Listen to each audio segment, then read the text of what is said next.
صومالي وامد واولي يوميرح متانا ويو ملبيك وضبتني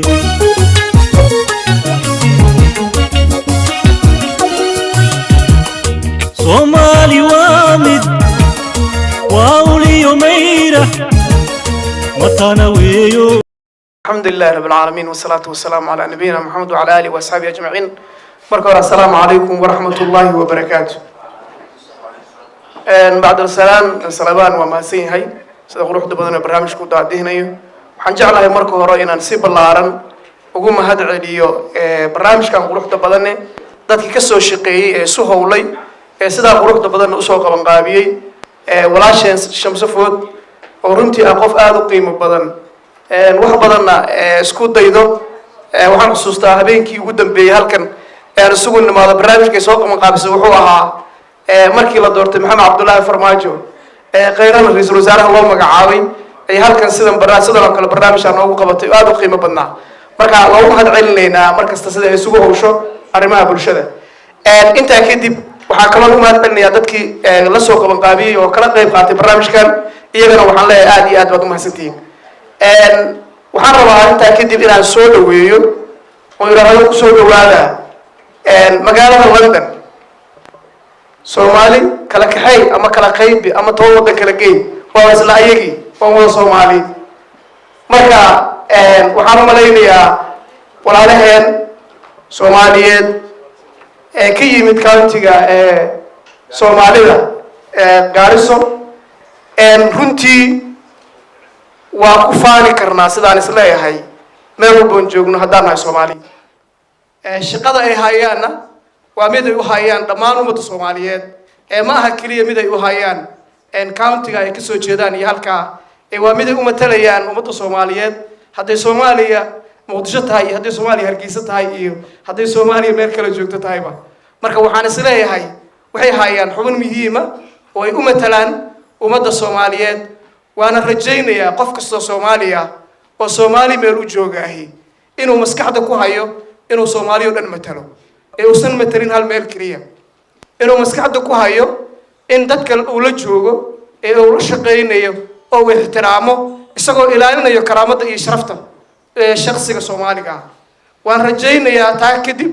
in aan wax la qaybsano meel kastoon joognaba dadka aan la joogno maskaxdana markasta aan ku hayno dadka aan matalno oo na soo doortay shacabkii na soo doortay ee meesha noo soo doortay inaan maskaxda ku hayno oo iyaga aan u dagaalano xuquuqdooda ogow waxaan runtii ka baranay wadamadan aan joogno qurbaha ah maxay ahayd sida hadda la sheegay baarlamaanka aad soo aragteen iyo wadankan inta aad joogteen waxa aad ka aragteenba xala aan ka baranay runtii oo muhiimka waxa weeye qofku wax ku yahay dadkiisa wax ku yahay nin kasta oo baarlamaanka Ingiriiska fadhiyahay xaafadda laga soo doortay waxa ay rabaan kaliya uga shaqeeyaa maalin kasta oo u taagan yahay sida uu horumari lahaa sida uu maalgelin lahaa sida uu maxay ahayd jidad u dhisi lahaa sida uu uga shaqeyn lahaa danahooda ayuu u taagan yahay inaguna waa inaan taa fahnaa oo aanu niraahnaa qofkii laga soo doortay Gaarisa ee loo soo doorto baarlamaanka dhexe inuu uga qayb galo in habeen iyo maalin uu taagnaado danta dalkiisa iyo dadkiisa asagoo tii guudna ixtiraamayo oo aanan tii guudna maxay ahayd dayacaynin laakiin haddana inuu markasta u taagnaado inuu ogaado dadkiisii inay ceel u baahan yihiin inay jidad u baahan yihiin inay horumar u baahan yihiin inay dhaqaale u baahan yihiin inuu maskaxda ku hayo taasina runtii waa mid aan walaalahay rabo inaan ku xoojiyo oo aan kula dardaarmo midda labaad oo inaan kula dardaarmo aan rabo waxay tahay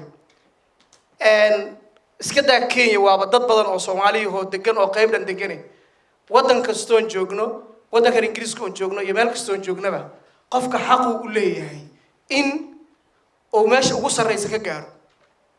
xaq uu leeyahay inuu madaxweyne noqdo xaq uu leeyahay inuu ra'iisul wasaare noqdo xaq uu leeyahay inuu meel fiican wadanka ka gaaro marka nimankan hadda halkan fadhiyo horteena fadhiyo runtii waa niman dhalinyaro oo aad u yar aniga caaw waxaan sugaay odayaal waaweyn oo gaar ciraal ah laakiin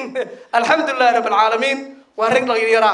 waxaan aaminsanahay in mustaqbal aad u wanaagsan leeyihiin waxaan ku dhiirigelinayaa marka oon kula dardaarmayaa in aysan ku ekaan keliya inay noqdaan xildhibaan ee ay isku dayaan inay gaaraan meesha ugu sarreyso ee waddanka inay hamigooda iyo niidooda ku beeraan inay waddanka madaxweyne ka noqdaan ay u ordaan ayna ku dadaalaan in maskaxdoodana geliyaan inay noqon karaan taasuna waa mid runtii aan ku dhiirigelinayo midda ugu dambayso oon raba inaan runtii ku dhiirigeliyo walaalahay kulligeenna isku dhiirigelina waxa weeye Soomaaliya dalka la yiraahdo waa dal runtii nin kastoo Soomaaliya meel kastoo joogaba oo maskaxda iyo niyadda ku haayo inuu dalkiisii yahay ama kii labaad ha ahaado ama kii koowaad ha ahaadee taas darteed marka wuu burburay oo muddo 27 sano ayuu burbursanaa oo dhibaataysnaa qof kastoo Soomaaliya marka meel kastoo joogaba ama dalkan Ingiriiska ha joogo ama Kenya ha joogo ama ha joogo waddan kale waa in qaybta uu ka qaadan karo dib u dhiska waddankaas haba yaraatee uu ka qaato cirbad caaradeed ba Allah ka dhigay wixii uu ku biiri karo inuu ku biiriyo hadday nabadgelyo tahay hadday horumar tahay hadday taageero tahay Soomaalidu waxay tiraahdaa qosolba hiilo waa galaay